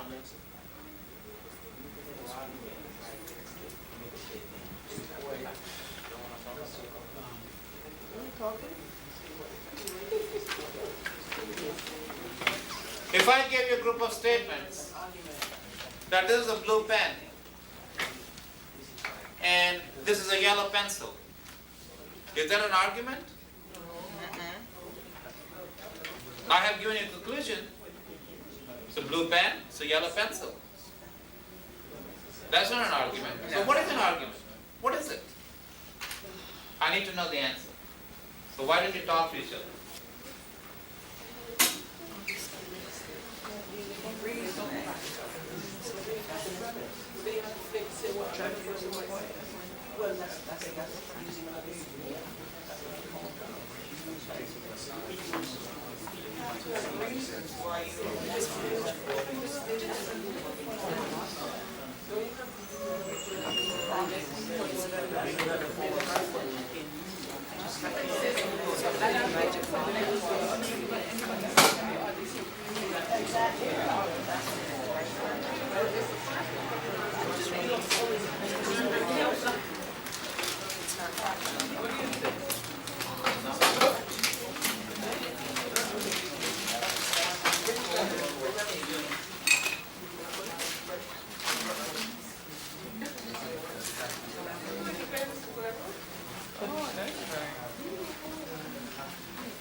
So first thing you have to do now is to define the word argument. The second question is, what is inside the structure of an argument? What makes an argument complete? And what makes an argument incomplete? The third question I have is, what is the content of an argument? How do you know the content of an argument? And how do you judge the credibility of that content? And the fourth question I have is, what is the purpose of an argument made in that particular context? So let's analyze these four layers. This is a very tricky part of the seminar I'm giving you right now, and I'll keep repeating this. This is the most difficult thing for students to understand, the most difficult in critical thinking. So I really want you to get the bottom line clear on this one. Work with an open mind.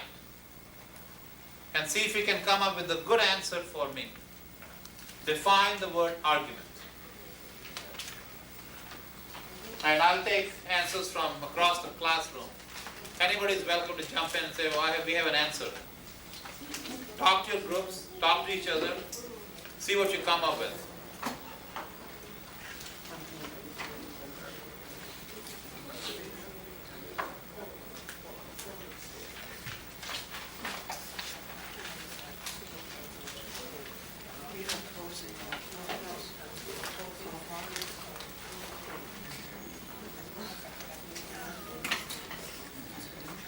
For the structure. Yeah, support it.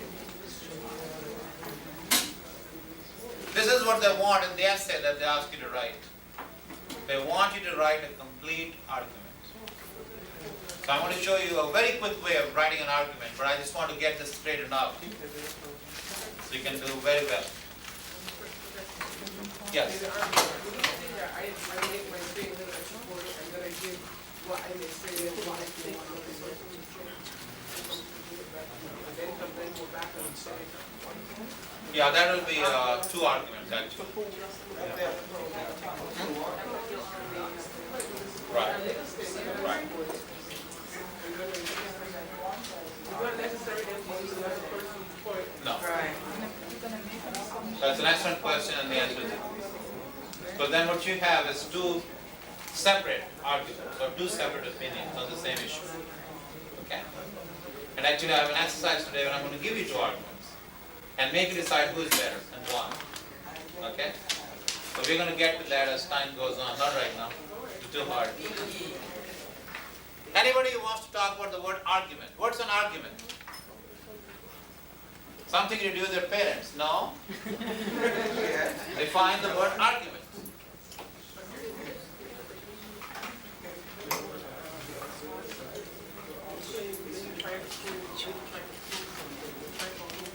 I'll give you a hint. When a child tries to argue with the parent, what is the biggest problem they have?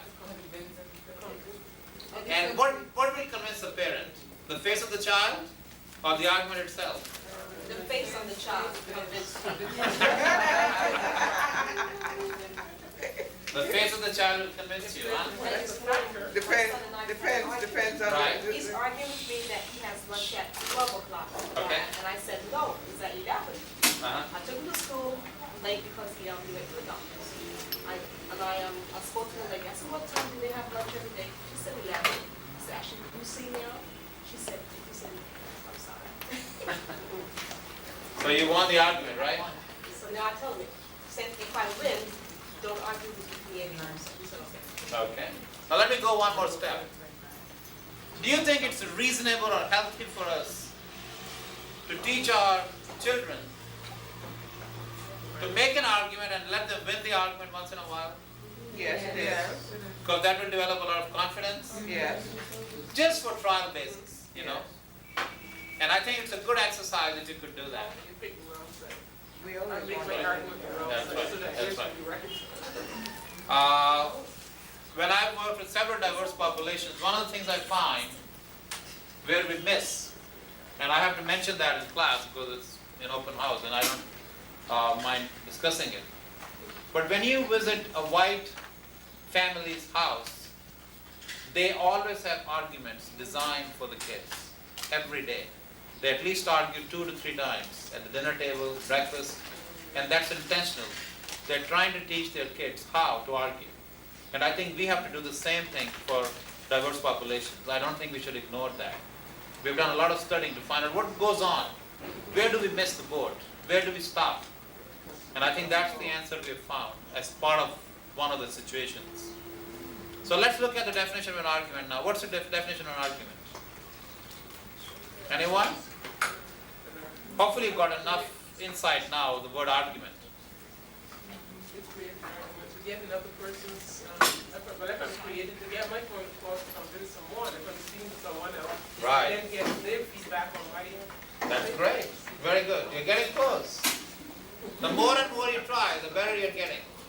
Let me define the word argument so we don't waste any more time. In an argument, like some of you said, it can be one statement, It can be more than one. It usually is more than one. It's a group of statements. In an argument, the writer or speaker takes a position on a certain point of view. It's really important to stress that part. You've got to take a position. You have to take a position. So the first step is to take a position. And it can be on any certain point of view that you want, certain point of view. So a writer or speaker takes a position on a certain point of view and tries to persuade the readers or the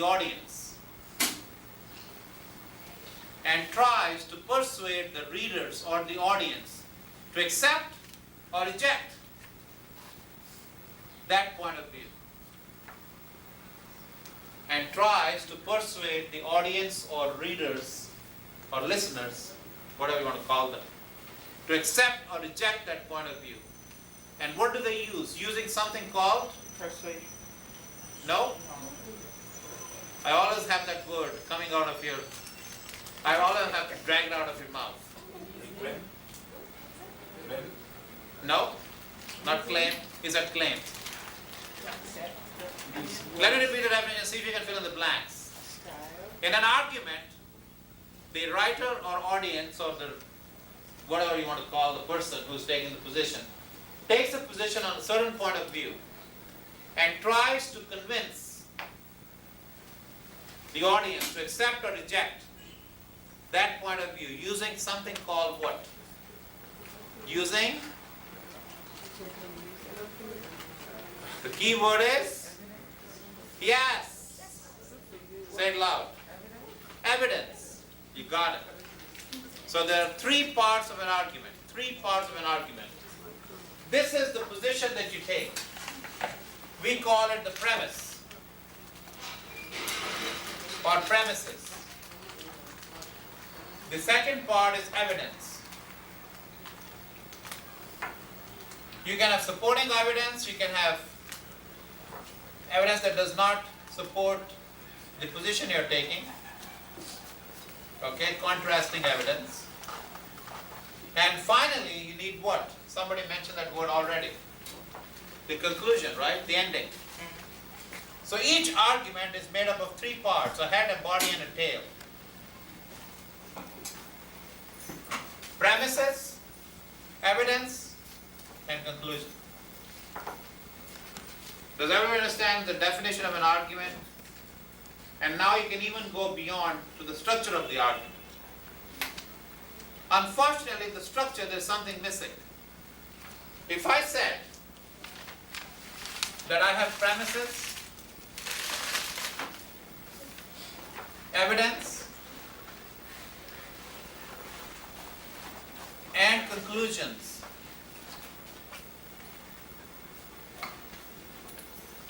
some people will use inferences, that's okay. Then what's missing? There's something else in the argument that you want to mention. In the structure of an argument, if you write a good argument, there's something very important which the writer has to know or the speaker has to understand. And what is that called? So that's the premise. You said the right question. Why did you argue? That will be the purpose of the argument right here. Why did you argue?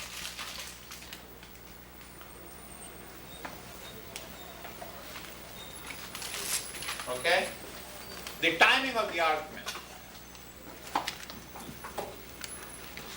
Or when. And the third part is, what is the third part of the purpose of the argument?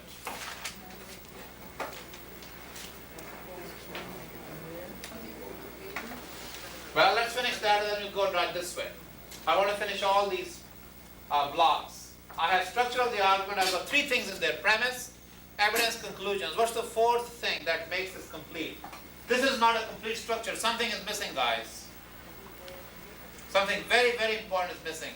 which will always be asked on the standardized test. What is it called? You don't go back to your first. If I give you an argument and ask you some things about what's the most controversial thing, I'll ask you here. Yes, the assumption. Every argument has assumptions or an assumption. You need to locate and determine that assumption. You need to practice that assumption for all these tests.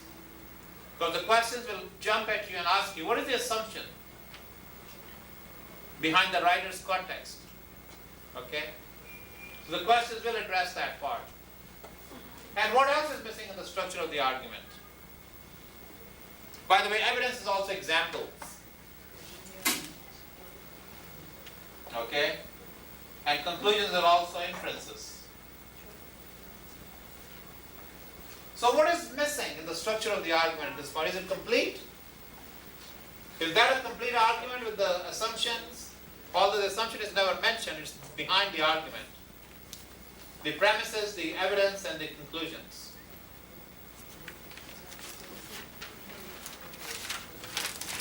Your position. Say again? Yeah, but that would come in the premises. Your position will become very apparent when you mention to us that I do not like diet soda. So that's the position you take. Because. What do you hope to aim to achieve? Say again? What do you hope to achieve from the argument? Okay, the goal of your argument, which could come in the conclusions to a certain degree, that this is what I found. Please think very hard on the structure of the argument. Yes? Maybe the other person's side, if they are for, then you have to comment on, So, against. what you are really calling that is a counter argument. The argument is never complete unless you have thought about the counter arguments on that issue that you presented. And that's where the standardized test again catches you. Every standardized test will always assess things that the students have not mastered. So one of them is called counter argument. So when you write an argument, and this is also a layer of critical thinking, by the way, knowing the counter argument, knowing the assumption, makes you a critical thinker. And these layers are never shown in the argument that you wrote. Because when you write the argument, you will present the premises, your evidence, and your conclusion, and stop.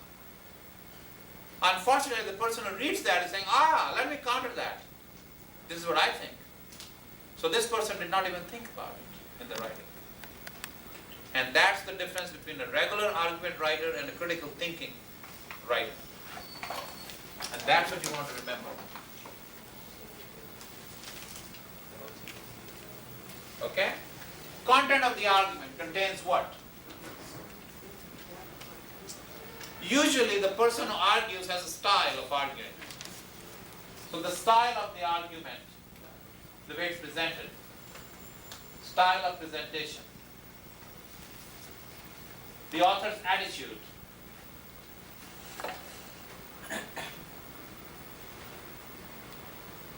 will determine the content of the argument, by the way. What else? The validity of the argument. How valid is the argument?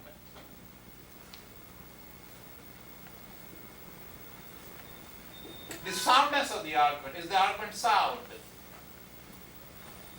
or weak? Because these questions will be asked to you on the exam all the time. Which of the following claims will weaken the argument? Which of the following will strengthen the argument? On exams, they'll also ask you, is this argument valid with this conclusion? What if we added this information into the argument? Will you be able to predict the effect of the argument with the new data?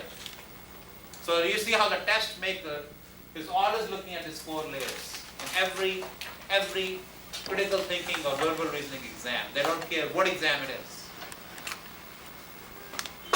And the final part of content is reliability of the argument. Is the argument reliable? That's a very hard one. And part of the reliability is attached to credibility.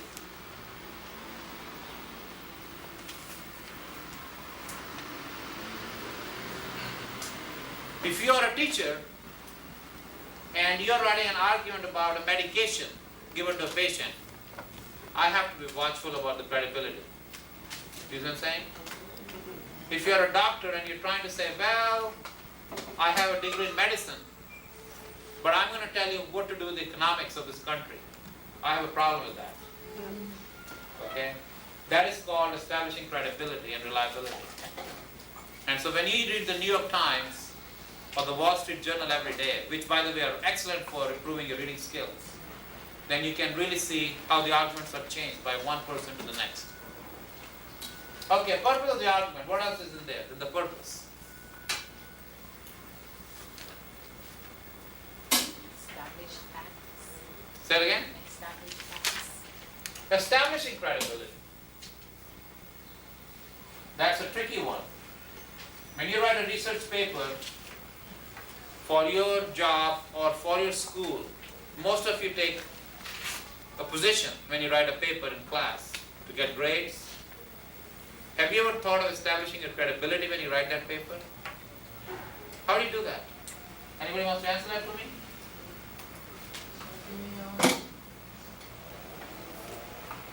If you ever thought of getting an A+ in a class with a paper, what will always convince the professor who reads your paper?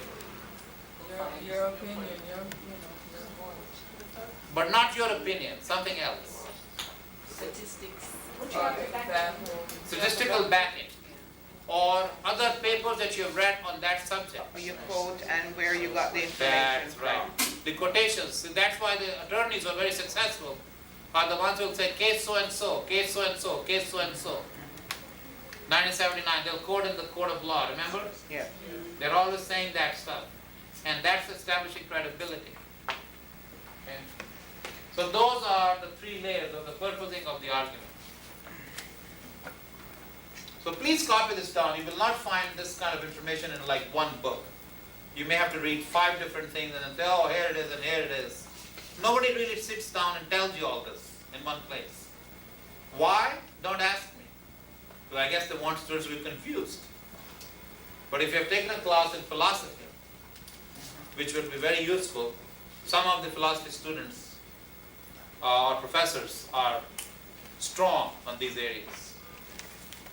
Okay? What I want to do now is to give you a short test in checking your argumentative capabilities. Yes?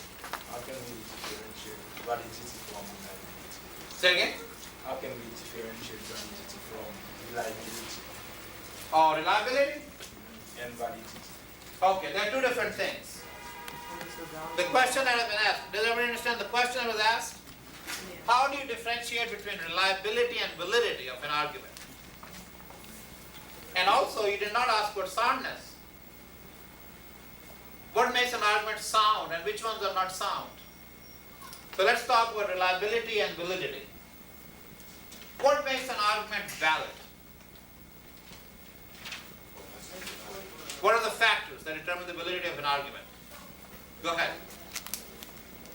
It has to be fact. The inductive It has to be reasoning. fact. It has to be a fact. Yes and no, but it has to be field tested, repeated. The validity of the argument is only tested if the argument has been tested. So testing of the argument using data, like we are hearing all this stuff about tobacco companies and cigarettes. See, a lot of stuff is coming out these days. Every day you find something new. They were hiding this, they were hiding that. Subtracting. So basically, the validity of the argument is being supported only by the testing. That's right, you can do experimental work, you can collect data to see if the argument is valid. Okay? And the reliability is different though. In the reliability part, what are you doing? You are more worried about the source of the argument, the author. Okay? Not the argument itself as much. So that's how you establish credibility. The President of the United States said that. The Senate said that. But if somebody stands on the street and says, okay, I want to have a high, give me a pay raise. raise the limits of salaries. And that argument is different. You've got to be very careful on the credibility of the source. So we can vote. Yes, that's right. That's right. So that gives you the difference between reliability and validity. Okay? Okay, what about soundness? Soundness of an argument is determined by the evidence that is presented. So if you look at the evidence that's presented and check the evidence, if the evidence is based on actual data, if the evidence is based on a long time limit, and if the evidence is based on more general populations than just one section of the public, then that will make the argument more sound. So if it is applicable to a larger population base, then it will test the soundness of the argument. Okay? So let me give you a quick exam now in checking to see if you can do well in argument analysis. This is on every exam that you take. Doesn't matter what the test name is. Every exam wants to test your argumentative capabilities. And it's inherent in the examining system, the way the system is set up. Every test will include this little section. Now this test will take a few minutes. I'm not saying it's going to be done in 5 minutes. And I think you should take your time to finish it properly. So let me pass it around and let's kind of all take it at the same time so we have a time, and I'll give you the time on the clock so you can understand how many questions.